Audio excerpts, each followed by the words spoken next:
Olá, pessoal! Aqui quem fala é o professor e pesquisador Sérgio Henrique Souza Santos.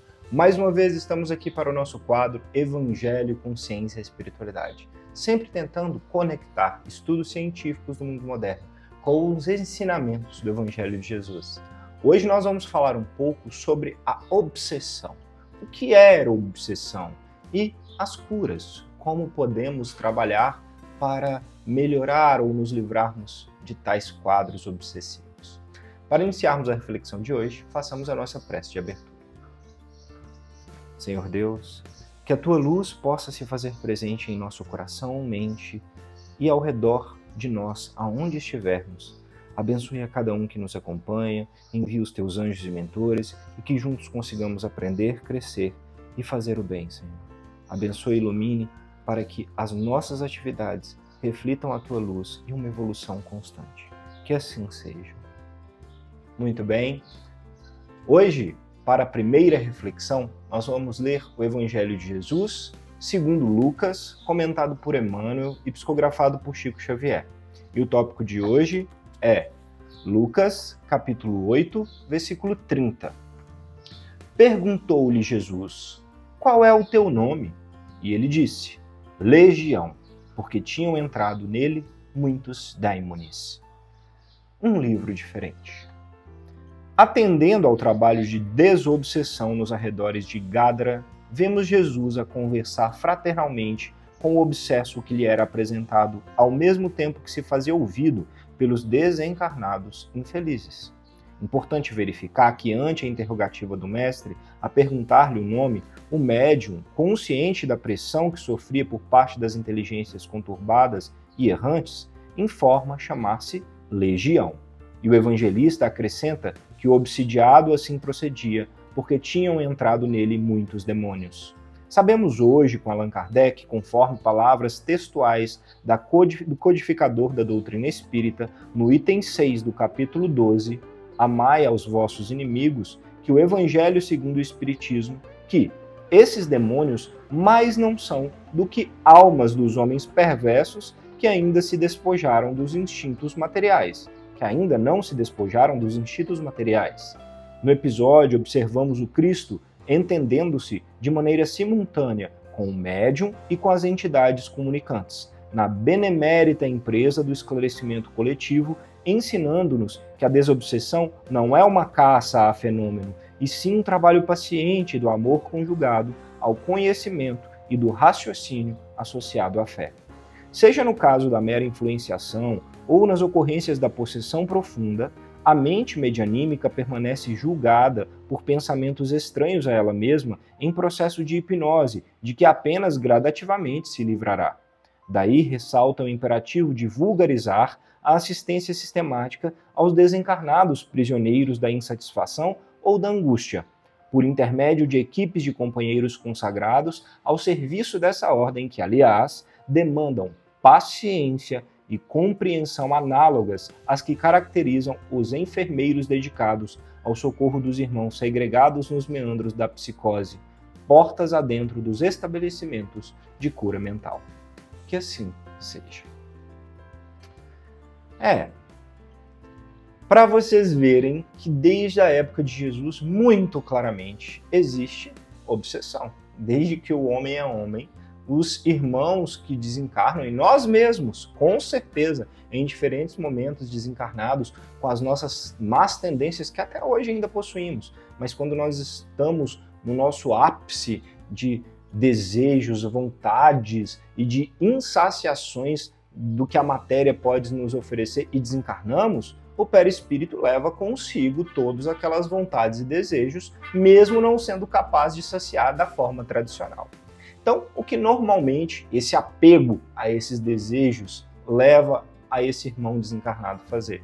Buscar outras pessoas que estão encarnadas e que têm o mesmo tipo de desejo ou que estão entregues às torpezas associadas à matéria, aos excessos, de uma forma geral, né?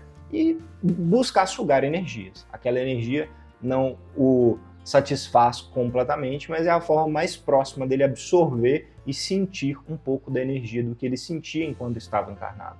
É isso que os desejos, os excessos, seja de vícios, sexo, prazeres, questões mundanas de matéria, tudo que for excesso e que nos prende, que nos deixa escravizados ao mundo e à matéria, pode levar a esse tipo de desejo descontrolado. Então, quando nós cedemos a esses desejos, nós podemos, vibracionalmente, estamos atraindo quem deseja a mesma coisa. Então, podemos acabar sendo obsidiados, que é trazer para perto de nós irmãos desencarnados que têm os mesmos desejos que a gente e que vão tentar sorver aquela energia. E o pior é que muitas vezes acaba estimulando a recorrência, voltar e fazer mais para ter mais prazer, e isso nunca se satisfaz. Bem, claro que existe também aquela obsessão, né, mais tradicional, que é quando nós, nas nossas diversas passagens pela Terra, criamos e fazemos algo ruim com outras pessoas e essas pessoas não nos perdoam, ou às vezes nós mesmos não nos perdoamos e nos obsidiamos e nos culpamos, perseguimos para punir de alguma forma, entre aspas, pelos erros do passado. Então, todas as formas de obsessão significam falta de evolução da nossa alma, do nosso espírito e daqueles que nos acompanham. Todos nós um dia vamos ficar livres disso. Mas como bem disse aqui, é necessário esforço. Isso não acontece de uma hora para outra. Tem que ter um trabalho gradativo de se livrar, pouquinho em pouquinho, desses desejos, desse excesso, desse apego e até mesmo, né, das energias mais densas que emitimos em diferentes situações. Portanto, obsessão é nós estarmos desejando em excesso coisas da matéria ou também coisas do mundo. Tem gente que é obcecado por compras, tem gente que é obcecado por outra pessoa, tem gente que é obcecado por televisão, tem gente que é obcecado por internet e assim por diante, né? Todos os excessos podem se tornar obsessão e isso sempre vai trazer prejuízo, nunca é bom, né? Então que a gente possa refletir e pensar para fazer melhor e ter essa paciência de pouquinho em pouquinho fazer o esforço para melhorar. E dentro desse contexto temos o nosso querido livro Palavras Amigas, ditado pelo irmão Expedito e psicografado por Júlio Carvalho. O tópico de hoje é obsessão e cura. Tratar a obsessão com garantias de bons resultados só é possível com um trabalho edificante. O pensamento desequilibrado só deixa de existir se dermos lugar ao pensamento construtivo. Acerca disso, somos muito bem informados nas obras básicas. Se queremos nos curar das obsessões ou oferecê-la isso a alguém que nos pede socorro, somente poderemos vencer pelo bom pensamento acompanhado da prática em esforço. O passe é um simples complemento de grande importância, mas sem o desejo de reequilíbrio pode se tornar um vício. O estudo sobre o assunto é indispensável, mas não se foge do livro ao encontro da atitude de quem sofre, só é um conjunto de informações precisas. A boa palavra auxilia, mas deve fixar-se no coração. Sem estender tempo em demais conclusões, conscientizemo-nos de que desobsessão é melhorar, e este melhorar só pode começar no pensamento. Assim, refletir nos atos e agir no bem é ocupar-se com as boas causas e remediar todo o mal. Que assim seja. Aí, como nos dá uma receitinha de livramento das obsessões. Não existe livramento de obsessão como mágica. Não é de uma hora para outra, não é só recebendo um passe, não é só em um culto, num centro, uma missa, seja onde for, e falar, o sacerdote chegar e falar, está curado, está livre e acabou. Não, tem que ter uma transformação interna.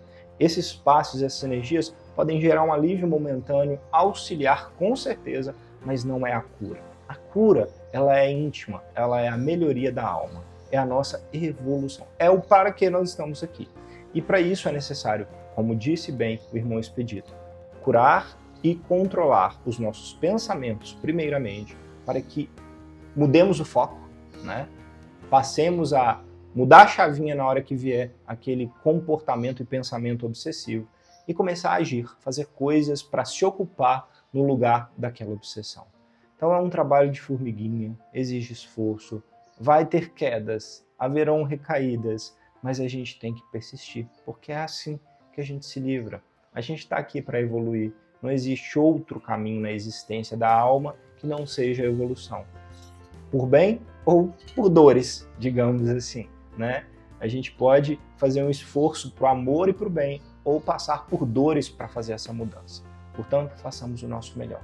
Sigamos em frente, buscando melhorar e crescer em cada dia e em cada passo. E dentro desse contexto, nós temos um artigo científico muito interessante, cujo título é o seguinte: Obsessão espiritual e sua influência nos aspectos comportamentais dos alunos. Esse artigo científico foi publicado no Journal, ou na revista que tem como título Global Journal of Addiction and Rehabilitation Medicine, que quer dizer Jornal Global da Medicina de Dependência e Reabilitação, pelo autor Jagadesh Rajashekarayan. Bem, o que esse artigo científico nos traz de observação que é muito bacana? Esse professor é um pesquisador renomado da Índia. A Índia tem uma cultura espiritual, né, como todo o Oriente, muito mais intensa do que no Ocidente. E o que ele faz é avaliar as obsessões de alunos e estudantes que trabalham com o lado espiritual, que querem fazer esse desenvolvimento espiritual pela sua performance e espiritualidade, pela sua religião ou por sua crença, ou seja, por a sua obsessão por ser aquele escolhido, estar no caminho correto e ser a pessoa correta. O que ele quer nos dizer? Que quem está ensinando e direcionando tem que ter um olhar atento, porque é muito fácil para o aluno se perder e começar a achar que só ele é bom, que ele é melhor que os colegas, de que os outros são todos ruins e errados só porque são diferentes dele, e querer colocar uma supremacia da sua religião, da sua crença, acima de tudo e de todos. Ou seja, se tornar um obcecado, ter uma obsessão pela religião, espiritualidade que ele crê e a colocar aquilo acima de todos. Soa familiar? Isso acontece hoje no nosso mundo atual de uma forma tão clara em tantos aspectos da sociedade, né? Se nós formos olhar o lado político, esquerda e direita, só o meu é correto, os outros todos são ruins. A religião X ou Y, só a minha é correta, os outros todos são ruins. Ai, que Deus tenha misericórdia de todos nós, porque somos muito fracos. Não existe um filho, uma ovelha desgarrada que ficará para trás. E cada um tem seu tempo correto de despertar. O que nós temos que fazer? Ficar atentos, fazer o nosso melhor, dar instruções quando a pessoa está aberta ou quando somos solicitados. Não querer forçar nada para ninguém e deixar que a espiritualidade e o trabalho de evolução de cada um aconteça. Mesmo aqueles a quem amamos tanto, não podemos forçar mudanças. Isso custa, né? Não é fácil. Mas façamos a nossa parte e vamos seguir em frente. Bem, para finalizarmos, façamos a nossa prece de encerramento. Senhor Deus, de amor e bondade, gratidão por mais esse Evangelho, por Tua luz, que possamos juntos aprender e colocar em prática, que saibamos respeitar e amar, e que a Tua presença, Senhor, em nosso coração, em nossa alma, em nossa mente, nos faça ter a força e o entendimento de agir, pensar cada vez melhor, para cada um de nós conseguir superar essas fraquezas que carregamos. Que assim seja. Gratidão a vocês pela oportunidade de conversarmos mais uma vez. Namastê e até a próxima.